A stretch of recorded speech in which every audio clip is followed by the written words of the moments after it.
राम भद्राचार्य का आपने बयान सुना होगा, जो पश्चिमी उत्तर प्रदेश मिनी पाकिस्तान बन रहा है। उनको दिख गया कि मिनी पाकिस्तान बन रहा है। डबल इंजन की सरकार तो आपकी है, आपके राज्य में कैसे मिनी पाकिस्तान बन गया? पाकिस्तान बनने का मतलब है कि आतंकवाद को बढ़ावा मिल रहा है। उसके बाद उसका फैसला कोर्ट करेगी। आपका गोली और आपकी बंदूक उसका फैसला नहीं करेगी। अगर आपका गोली और बंदूक फैसला कर रही है तो फिर आप सुप्रीम कोर्ट को खत्म कर दे, संविधान को आग लगा दे। तो जब संत इस तरह की बातें करेंगे तो उनकी आलोचना होगी। ढोंगी पाखंडी अगर अपना ढोंग पाखंड फैलाएंगे तो हम तो आलोचना करेंगे। कोई हमारे धर्म गुरुओं की आजादी छीनने की अगर कोशिश करेगा तो छोड़ा, कायदे में रहोगे तो फायदे में रहोगे, छोड़ा नहीं जाएगा। जितने भी ये धर्म गुरु हुए नंबर 1 ढोंगी, नंबर 1 पाखंडी है सारे के सारे। उन महिलाओं को कहा जो महिलाएं गलत है, सारी महिलाओं को नहीं कहा है। एक संत अभी आके कहता है कि महिलाओं के कपड़ों पे टिप्पणियां करता है। दूसरा संत कहता है कि महिलाएं तो बिना कपड़े के अच्छी लगती हैं। तीसरा संत कहता है महिलाओं का लिव इन में रहती हैं तो महिलाएं तो वेश्या हो गई। इस तरह की बातें करी जाती तो ये लोग संत हैं। अगर आप खुद से ही अपना फैसला अगर सब लोग करने लगे तो हर कोई एक दूसरे को मारना शुरू कर देगा। फिर काहे का कोर्ट? महिलाएं पंडाल में बैठी थी और महिलाएं ही ताली बजा रही थी। आज की डेट में मुझे तो उनसे ज्यादा गुस्सा तो जनता पे आता है।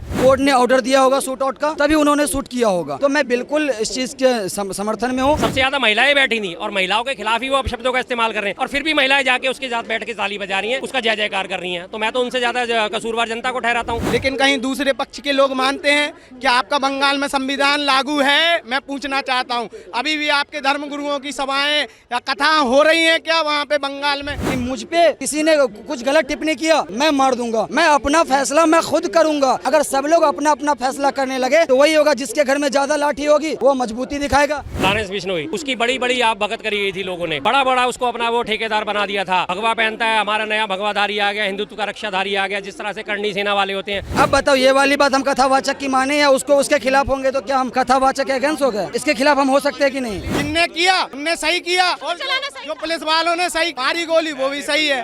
कथावाचक का काम है कि वो देश के लोगों को जागरूक करना, लेकिन जरूरी नहीं कि हम सारी बात उनकी ग्रहण करें। ये संत का काम क्या है? समाज को सही मार्ग दिखाना। अगर संत नहीं बोलेंगे तो इस देश में कौन बोलेगा? दो बाबा का दो तरीके की बातें होती है। एक को सारा समाज, मुस्लिम हिंदू सारा समर्थन करता है, एक बाबा के खिलाफ उसी के समाज के लोग क्यों खिलाफ होते हैं? शब्दों का चयन गलत था आपके नजर? बिल्कुल, वो शब्दों का चयन बिल्कुल गलत था। किसी को मुंह मारना बोलेंगे तो गलत लगेगा, चाहे मेरी बहन हो, चाहे आपकी बहन हो, आपकी माँ हो, किसी को किसी भी। आपने खुशबू पटानी का नाम सुना होगा? दिशा पटानी की बहन जी। हाल ही में वो उनका नाम और उन्होंने जो बयान दिया था वो काफी चर्चा में था। एक गैंगस्टर हैं जिनका नाम है रोहित गोदारा। उन्होंने खुशबू पटानी के घर के बाहर फायरिंग कराई अपने 2 आदमियों को भेज के वहाँ पे, जिसके बाद उनके परिवार ने FIR दर्ज कराई और पुलिस ने उन दोनों का एनकाउंटर कर दिया। उन्होंने ये स्टेटमेंट दिया है कि मैंने फायरिंग इसलिए करवाई है क्योंकि जो हमारे कथावाचक धर्म गुरुओं पर और सनातन धर्म के बारे में अपशब्दों का इस्तेमाल करेगा तो हम ऐसे ही करेंगे। तो आपके नज़रिए में कानून को अपने हाथ में लेना और किसी स्टेटमेंट से आप भावनाएं आहत हो गए और गोली चलवा देना, क्या ये सही है? बिल्कुल नहीं सही। मैं तो इस बात का सदा से विरोध करता आ रहा हूँ। कोई भी, सबको अपना पक्ष रखने की आज़ादी है। किसी को भी कोई किसी से दिक्कत है, कोर्ट है जिंदाबाद। किस लिए अदालतें हैं, किस लिए हमारी पुलिस है? इसीलिए है। मॉरल पुलिसिंग आप कर रहे हो, किस आधार पे आप कर रहे हो? आपके धर्म गुरुओं के खिलाफ बोला, लेकिन धर्म गुरु जब गलत बातें बोलते हैं तो उनके आप खिलाफत क्यों नहीं करते? ये तो सिर्फ अपने जो है गैंगस्टर को और सिस्टम को बढ़ाने के लिए एक सिर्फ बहाना लिया गया है कि हमारे धर्म गुरुओं को जो है कुछ ना कहो। धर्म की आड़ लेके अपनी बदमाशी चलाने का तरीका है और इसके अलावा कुछ नहीं है। धर्म के आधार बना के, धर्म के नाम पे बदमाशी दिखा के। अब धर्म के आधार के आप अगर देखें तो अभी राम भद्राचार्य का आपने बयान सुना होगा कि जो पश्चिमी उत्तर प्रदेश मिनी पाकिस्तान बन रहा है। उनको दिख गया कि मिनी पाकिस्तान बन रहा है। डबल इंजन की सरकार तो आपकी है, आपके राज्य में कैसे मिनी पाकिस्तान बन गया? पाकिस्तान बनने का मतलब है कि आतंकवाद को बढ़ावा मिल रहा है। तो आपकी डबल इंजन की सरकार होने के बाद भी कैसे बढ़ावा मिल रहा है? और ये वही धर्म गुरु है, जब हम इनकी आलोचना करते थे उन्होंने बोला क्या था? मरे मुलायम काशी राम, जोर से बोलो जय श्री राम। तो क्या ये कोई संत जो है इस तरह की कोई बातें कर सकता है? नहीं कर सकता। तो जब संत इस तरह की बातें करेंगे तो उनकी आलोचना होगी। ढोंगी पाखंडी अगर अपना ढोंग पाखंड फैलाएंगे तो हम तो आलोचना करेंगे।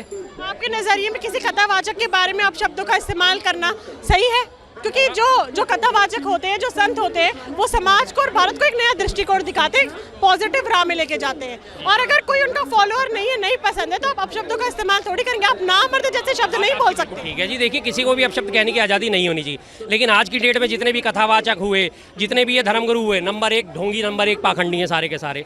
मैं किसी को भी आज की डेट में मानता नहीं कि आज की डेट में ये व्यक्ति धर्मगुरु है या ये व्यक्ति संत है। संत की उपाधि ले लेके बैठे हैं, लेकिन काम सारे उनके जो है कुसंतों वाले हैं। एक भी संत का काम किसी का नज़र मुझे नहीं आता।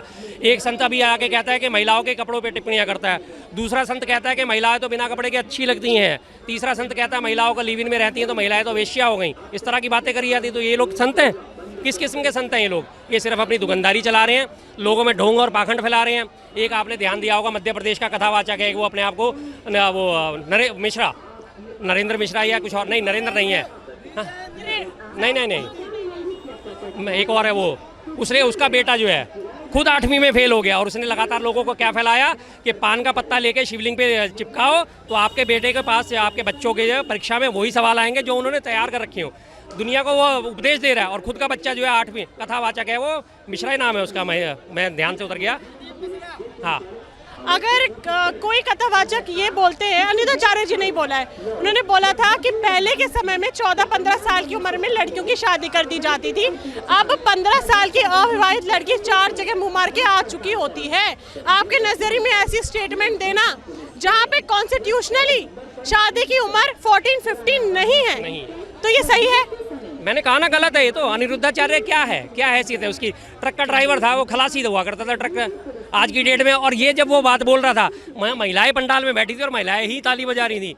आज की डेट में मुझे तो उनसे ज़्यादा गुस्सा तो जनता पे आता है। देखिए, क्रॉस क्वेश्चन किसी से नहीं, सीधी सी बात है। और उसके बाद सबसे ज़्यादा महिलाएं बैठी थी और महिलाओं के खिलाफ ही वो अपशब्दों का इस्तेमाल कर रहे हैं और फिर भी महिलाएं जाके उसके साथ बैठ के ताली बजा रही हैं, उसका जय जयकार कर रही हैं। तो मैं तो उनसे ज़्यादा कसूरवार जनता को ठहराता हूँ। 14-15 साल की उम्र में पहले शादी हो जाया करती थी, बात सही है, क्योंकि जीवन काल छोटा हुआ करता था। आज की डेट में जीवन काल बड़ा हो गया है, कानून का राज है, कानून 18 और 21 की उम्र तय कर चुका है और जीवन काल आज की डेट में औसत आयु हमारे पूरे देश की 69 साल हो चुकी है। तो जाहिर सी बात है कुछ ना कुछ तो बदलाव आएंगे। पढ़ने लिखने में टाइम बिताना चाहिए कि शादी करके घर बैठाने में टाइम? पहले अज्ञानता थी, अशिक्षा थी, शिक्षा का प्रचार प्रसार नहीं था और लड़कियों के लिए तो शिक्षा का मुँह ही देखना नहीं पसंद करते थे। किसी को विरले को स्कूल भेज दिया तो भेज दिया लड़कियों में, वरना स्कूल जाती ही नहीं थी लड़कियाँ कि तुझे स्कूल जाके क्या करना, तुझे तो घर के काम काज करने, चौका चूल्हा संभालना है। पुलिस ने उन दोनों शूटर का एनकाउंटर कर दिया है, आपके नजरिए में सही करा है? देखिए जी, पुलिस तो जो है यूपी की पुलिस है, मैं तो सही और गलत क्या कहूँ इस बारे में। वो सेलिब्रिटी थी तो सेलिब्रिटी के तो एनकाउंटर फौरन हो गए। जो आम आदमी होते हैं, जो आम जनता के साथ जब ऐसी हरकत होती है तब पुलिस कहीं दूर दूर तक नजर नहीं आती। एक सेलिब्रिटी थी, सेलिब्रिटी का नाम उछला तो फटाफट उस पर एक्शन ले लिया गया। आम जनता तो मरती रहे, खपती रहे, उसके ऊपर लाठियां बरसाई जाती हैं। अभी मैं कल परसों एक यूपी की वीडियो देख रहा था, एक बेचारी गरीब सी महिला जो है थाने में गई थी और उसे थानेदार ठोकर मार मार के भगा रहा था और वो हाथ जोड़े जा रही थी, मैं भाया मेरी सुन लो, मेरी बात सुन लो, और उसे कह रहा था भाग यहाँ से, माँ की बहन की उसे गालियाँ दे रहा था। आप आम आदमी की बात लेकर आए, अगर आप भी आम इंसान है, हम भी आम इंसान है, अगर आपके घर के बाहर कोई गोलियां चला दे और फिर वो ये स्टेटमेंट पुलिस को जाके दे कि शर्मा जी ने कुछ ऐसी बातें बोल दी जिसके मेरे दिल को ठेस पहुंच गई, तो ऐसे तो फिर गलत परसेप्शन नहीं जाएगा समाज को? हर कोई गोलियां चलाने लगेगा, किसी पर भी चलाने लगेगा। इसलिए तो मैं कहता हूँ कानून का राज होना चाहिए। कानून को अपने हाथ में लेने की इजाज़त किसी को नहीं देनी चाहिए। और ये परसेप्शन पिछले 1-1.5 साल से हुआ है, जब से आपको याद होगा एक गैंगस्टर और है वो लॉरेंस बिश्नोई, उसकी बड़ी आप भगत करी गई थी लोगों ने, बड़ा उसको अपना वो ठेकेदार बना दिया था। भगवा पहनता है, हमारा नया भगवाधारी आ गया, हिंदुत्व का रक्षाधारी आ गया। जिस तरह से करनी सेना वाले होते हैं, आह्वान कर देते हैं अगर हमारे को कुछ कहा तो हम खून बहा देंगे, पानी कर देंगे और ये कर देंगे। तो इस तरह की जो है सेनाएं हमें कॉन्स्टिट्यूशनल बॉडी इसकी इजाज़त नहीं देती। रिलेशनशिप को आप सपोर्ट करते हैं? नहीं, मेरे सपोर्ट करने ना करने से, आपने पहले में से ये सवाल पहले भी पूछा था, मेरे सपोर्ट करने ना करने से कोई फर्क नहीं पड़ता। 18 साल से ऊपर की उम्र है, बालिग है, सोचने समझने की ताकत है। 21 साल की उम्र है, बालिग हैं, सोचने समझने की ताकत है। उन्हें ठीक लगता है वो रहें, उन्हें ठीक नहीं लगता वो ना रहें। मेरे रोकने से कुछ नहीं रुकेगा। अगर मैं इसको रोक भी दूंगा, अगर मैं अपने ऊपर ही अपनी फैमिली में लेके चलता हूँ कि नहीं ये काम नहीं करना, लेकिन वो बच्चे चोरी छुपे कर लेंगे, फिर मैं क्या कर लूँगा? मैं ओपनली आके कह दूंगा चीज़ गलत है, लेकिन वो चोरी छुपे करेंगे तो फिर जाहिर सी बात है। अक्सर ये आपने देखा होगा, हर माँ बाप अपने बच्चे को कहते हैं बच्चे सिगरेट नहीं पीनी। अगर सारे बच्चे उसको फॉलो करें तो आज की डेट में सिगरेट का तो पूरे देश में बाजार ही खत्म हो जाएगा ना। लेकिन बच्चे फॉलो नहीं करते ना, चोरी छुपे पीते हैं और उसके बाद धीरे धीरे वो आम होती चली जाती हैं। तो लिव इन रिलेशनशिप और ये सब चीज़ें, तो इस चीज़ में मेरे हाँ और ना भरने से कोई फर्क नहीं पड़ने वाला। आचार्य जी ने ये बयान भी दिया था कि जो लड़का और लड़की शादी से पहले 8-10 को डेट कर चुका है तो वो शादी के बाद एक पार्टनर पे कैसे टिक जाएगा? वो बाहर जाएगा और दूसरे पार्टनर की तलाश करेगा। देखिए, वो उनका सोचना है, जिसको अपने पार्टनर के साथ रहना होगा वो उनके साथ रहेगा। किसी की हम सोच पे रोक नहीं लगा सकते। हम अगर उसे किसी की सामने आ जाती है, किसी की छुपी रहती है। अब अगर फिल्म इंडस्ट्री को अगर हम देखें इसी मामले में, तो फिल्म इंडस्ट्री में कौन सा ऐसा कपल है कि जिनके पहले अफेयर नहीं रहे या एक्स्ट्रा मैरिटल अफेयर नहीं रहे? या आज एक मैं पीछे बहुत पहले ये संजय दत्त का एक बार इंटरव्यू आ रहा था, उस पर कपिल शर्मा शो पे आ रहा था, तो उनसे बात हो रही थी आज तक आपने कितनी लड़कियों के साथ संबंध बनाया? तो उसने बोला करीब 350। उसमें वो अर्चना पूरन सिंह बैठी हुई थी, उसका मुंह खुला का खुला रह गया। और वो उसको बड़े प्रचारित करा गया। मैंने 350 महिलाओं के साथ संबंध बनाए हैं, तो उसको बड़े अप्रिशिएट करा गया, अरे वाह भाई वाह, संजय दत्त की पर्सनैलिटी कितनी अट्रैक्शन वाली है। तो ये चीज़ें तो गलत हैं, इन चीज़ों पर रोक लगा सकते हैं हम, रोक अपने आप को लगानी होती है, अनुशासन में अपने आप को रखना होता है, किसी के ऊपर कोई हम जोर आजमाइश नहीं कर सकते। आज की बात छोड़िए, पुरातन काल की अगर हम बात करें, प्रत्येक राजा 3-3, 4-4, 5-5, 8-8 रानियाँ रखता था, तो क्या हम उनके ऊपर रोक लगा पाए? नहीं लगा पाए, जाहिर सी बात है। अभिव्यक्ति की आज़ादी छीनना चाहते हैं एजेंडाधारी लोग। आज साधु संत कहते हैं समाज में कुछ गंदगी है उसको साफ करना चाहिए, तो ये लोग आन के उस पर भी सफाई देते हैं। अरे कुछ गंदगी है, जिनको एक चाहिए पास्ता खाने के लिए, एक चाहिए पिज्जा बनाने के लिए, एक चाहिए उनको ड्रॉप करने के लिए। अरे क्यों चाहिए भाई, एक से काम नहीं चल रहा। आपके नज़र में अगर कोई महिला या पुरुष संतों का अपमान कर रहा है, उनके बारे में अपशब्द बोल रहा है, तो आपके नजरिए में क्या कार्रवाई होनी चाहिए? बिल्कुल, मैं तो कह रहा हूँ कार्रवाई होनी चाहिए। ये संतों का काम क्या है? समाज को सही मार्ग दिखाना। अगर संत नहीं बोलेंगे तो इस देश में कौन बोलेगा? मैं नहीं पूछ रहा हूँ, मैंने आपसे उन महिलाओं को कहा जो महिलाएं गलत हैं, सारी महिलाओं को नहीं कहा है। और इसको जो इस भाषा, ये कांग्रेस ये दिखाएगी देश को, कब अब संतों का अपमान नहीं किया है। हिंदू को हिंसक कहने वाला, उनसे आप प्रवचन सुनते हैं आप। अगर मैंने चोरी किया तो हम पे एफआईआर होगा, हमको कोर्ट सजा देगी, ये नहीं कि आकर के हम पे सीधा कोई गोली चलाएगा। अगर मैंने कोई गलती इस देश में किया है तो उसके लिए लॉ एंड ऑर्डर है, लॉ है, कानून है, कोर्ट है। अगर आप खुद से ही अपना फैसला अगर सब लोग करने लगे तो हर कोई एक दूसरे को मारना शुरू कर देगा, फिर काहे का कोर्ट, काहे का संविधान। तो अगर कोई संत हैं और कथावाचक है, उनके खिलाफ भी आप कुछ गलत शब्द नहीं बोल सकते हैं सर। आप किसी के धर्म पे भी टिप्पणी नहीं कर सकते, ये राइट आपको किसी ने नहीं दिया है। बिल्कुल, प्रेमानंद महाराज जी के ऊपर अभी कुछ लोग, प्रेमानंद महाराज जी ने औरतों को लेकर के कुछ बातें बोली थी, जहाँ तक कि उन्होंने सारी बातें सही बोली थी, उसमें कुछ लोगों को उनकी बातें बुरी लगी जो उन्होंने कटाक्ष किया। मैं उस समय भी प्रेमानंद महाराज जी के समर्थन में था। कोई भी कथावाचक हो, चाहे कोई भी धर्म गुरु हो, अगर कोई ज्ञान की बातें बता रहा है, धर्म को बढ़ावा दे रहा है, अगर उसमें कुछ अच्छाई है, समझने की चीज़ें हैं, तो उसको ऑब्जर्व करें। किसी भी धर्म गुरु को गलत बोलना सही नहीं है इस देश में। अगर खुशबू पटानी ने गलत बोला, अपना मर्जी जैसे शब्द का उन्होंने इस्तेमाल करा था निधोचार्य जी को लेके, तो खुशबू पटानी के लिए क्या करना चाहिए था? क्या एफआईआर करनी? बिल्कुल, खुशबू पटानी हो चाहे कोई भी हो, अगर किसी के ऊपर मानहानि जैसी कोई भी आरोप लगाती है, कुछ ऐसा बात बोलती है, उसके लिए लॉ है, कोर्ट है। आप एफआईआर करें, लीगल तरीके से करें, नोटिस भेजें कि आप क्यों बोले, उसके बाद उसका फैसला कोर्ट करेगी। आपका गोली और आपकी बंदूक उसका फैसला नहीं करेगी। अगर आपका गोली और बंदूक फैसला कर रही है तो फिर आप सुप्रीम कोर्ट को ख़त्म कर दे, संविधान को आग लगा दे। ऐसा अगर स्थिति रहा तो, अगर आप संविधान को मान रहे हैं, क्या राहुल गांधी संविधान को नहीं राहुल मानते? गांधी तो संविधान को आप मान मेरी ही रहे हैं। बात, एक मिनट, राहुल गांधी संविधान को नहीं मानते, सिर्फ हिलाते रहते हैं, संविधान को मानते नहीं है। आज सुप्रीम कोर्ट भी झटका दे चुका है, इलेक्शन कमीशन ऑफ इंडिया भी झटका दे चुका है, लेकिन संविधान नहीं मानना, सिर्फ संविधान को हिलाना है। क्यों? जब इलेक्शन कमीशन ऑफ इंडिया बोलता है हमें लिखित में दे दो, नहीं हमने लिखित में नहीं दिया, मैंने ट्वीट कर दिया है, मैंने वीडियो बना के डाल दिया है, मैंने भाषण दे दिया है, मैंने फोटो डाल दी है, तो संविधान से देश चलेगा। आपके ट्विटर और फेसबुक इंस्टाग्राम से देश नहीं चलने वाला है। आप समझते हो कि इटली से आप संविधान चलाओगे? आपके सवाल और जवाब पे मैं दोबारा आना चाहूंगी। आप संविधान को मानते हैं? हाँ बिल्कुल मानते। पुलिस प्रशासन और लॉ एंड ऑर्डर को मानते हैं? बिल्कुल मानते। योगी जी की पुलिस देखो कितना अच्छा काम करती है। किसी सरकार के पे ना जाएं, ठीक है।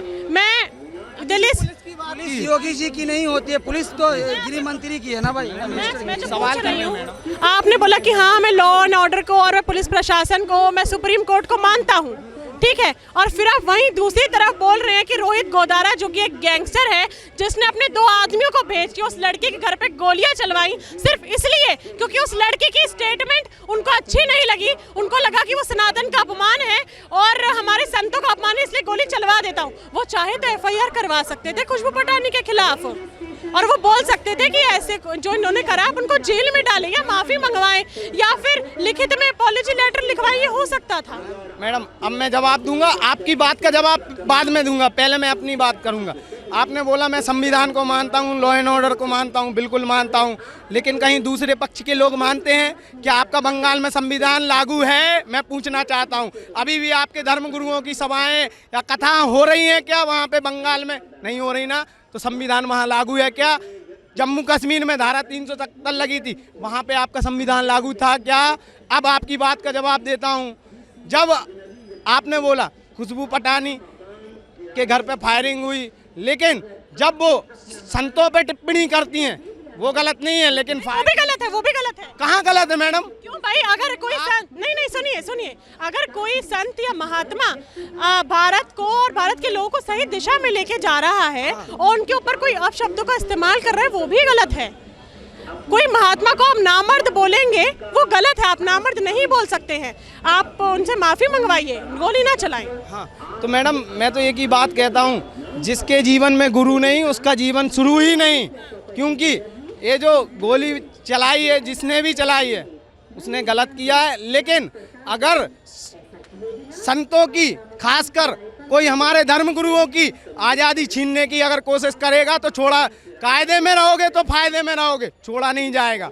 एक ही मैडम आपने जो सवाल किया अभी कि किसी ने गलत टिप्पणी किया, ठीक है, गलत टिप्पणी किया, उसके बदले में आकर के किसी ने गोली चलाया। कल को प्रेमानंद महाराज जी चाहे कोई भी कथावाचक अगर औरतों पे टिप्पणी, उन औरतों के लिए गलत, बहुत सारी औरतों को उनकी टिप्पणी गलत लगी, उनकी कथा गलत लगी, तो क्या वो भी गोली चलवा देती? वो सही होता? उस समय वो भी तो गलत होता।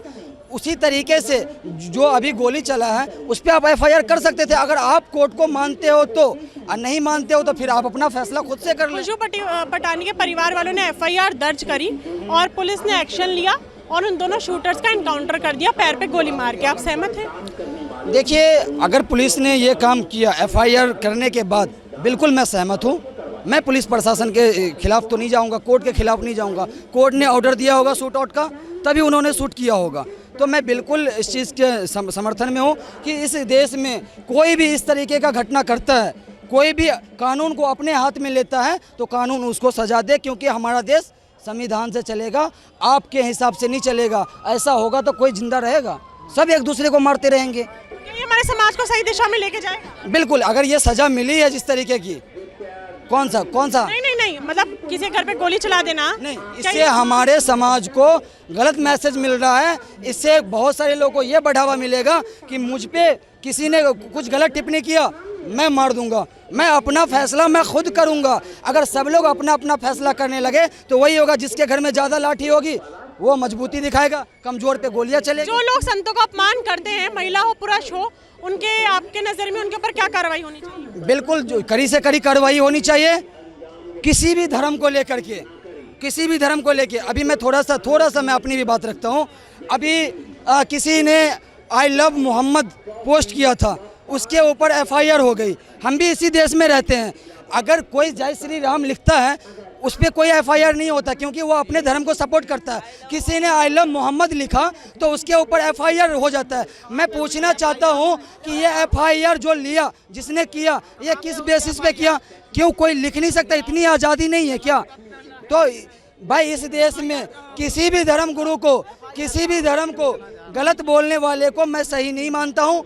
चाहे किसी के धर्म को गलत बोलने वाले को, किसी के धर्म को ठेस पहुँचाने वाले को मैं बिल्कुल सही नहीं मानता हूँ, मैं उसके खिलाफ हूँ। जो इंसान अपने धर्म को अच्छा कहने के लिए, जो इंसान अपने धर्म को सही बताने के चक्कर में दूसरे को धर्म को गलत बताता है, उस धर्म को हम बड़ा धर्म नहीं मानते हैं, क्योंकि किसी का धर्म किसी दूसरे धर्म को गलत बोलने का अधिकार नहीं देता है। कथावाचक का काम है कि वो देश के लोगों को जागरूक करना, लेकिन जरूरी नहीं कि हम सारी बात उनकी ग्रहण करें। वो हमारे ऊपर डिपेंड करता है, ज़बरदस्ती हम पे नहीं है कि हम उनकी बात को माने ही, चाहे हम किसी मौलाना की सारी बात को माने ही। वो हमारे ऊपर है कि हम उसकी बातें कितनी हमें समझ आई और कितनी बातें हमें माननी चाहिए। आखिरी सवाल है, बहुत सी महिलाएं और पुरुष ऐसे हैं जो संतों की बातों में समर्थन कर रही हैं। हाँ, लेकिन उनमें से कुछ महिलाएं ऐसी हैं जिन्होंने कहा कि हम समर्थन अवश्य कर रहे हैं, लेकिन अनिरुद्ध आचार्य जी ने जो शब्दों का इस्तेमाल करा था कि मुंह मार के आती है, वो गलत था। वो कुछ और शब्द अगर बोलते तो महिलाएं समर्थन करती। देखो, एक बात बताएं, अनिरुद्धाचार्य महाराज जी के खिलाफ बहुत सारी औरतें हुई। वो सिर्फ इसलिए हुई कि उन्होंने जो शब्द का उपयोग किया वो गलत था। लेकिन वहीं प्रेमानंद महाराज जी की बात की बोलोगे तो हम एज अ मुस्लिम होकर के भी उनका समर्थन किया था। लेकिन वही अनिरुद्धाचार्य जी का महाराज की बातों का मैंने बिल्कुल समर्थन नहीं किया था, क्योंकि उनके समझाने का तरीका एकदम मीम वाली थी। लोगों ने मजाक बना दिया उनका। लेकिन मजाल है जो प्रेमानंद महाराज जी के बातों का कोई मजाक बना दे। एक ही समाज में दो बाबा का दो तरीके की बातें होती है। एक को सारा समाज मुस्लिम हिंदू सारा समर्थन करता है, एक बाबा के खिलाफ उसी के समाज के लोग क्यों खिलाफ होते हैं? शब्दों का चयन गलत था आपके नजर? बिल्कुल, वो शब्दों का चयन बिल्कुल गलत था। किसी को मुंह मारना बोलेंगे तो गलत लगेगा, चाहे मेरी बहन हो, चाहे आपकी बहन हो, आपकी माँ हो, किसी भी। दिशा पटानी चाहे मैं जैसे किसी के ऊपर कटाक्ष किया, किसी को मैंने गलत शब्द बोला, अगर वो आदमी सही था जैसे महाराज जी, उस पर अगर कार्रवाई करवाते तब तक वो मुजरिम थी। लेकिन अगर उसके लिए कोई और आकर के उस पर एक्शन ले लिया, डायरेक्ट आकर के शूट आउट कर दिया, तब तो फिर आपने तो अपना एक्शन खुद करवा दिया। आप वो मुजरिम तब तक थी ना, सबकी नज़र में कोई सपोर्ट नहीं कर रहा था उसका कि उसने गाली दी तो महाराज जी को दी तो वो सही है। मेरी नज़र में भी वो गलत थी। लेकिन उसके ऊपर जो अटैक हुआ वो उसकी गलती को छुपा दिया, दिशा पटानी की गलती को छुपा दिया उसके ऊपर अटैक होकर। एफआईआर ली दादी तो सही रहता? एफआईआर होता तो बिल्कुल सही था, और बिल्कुल पूरा देश कहता कि दिशा पटानी ने गलत शब्दों का खुशबू पटानी ने, मैं माफ़ी चाहता हूँ, उन्होंने जो शब्द बोली वो गलत था। पूरा देश समर्थन करता बाबा का, बिल्कुल।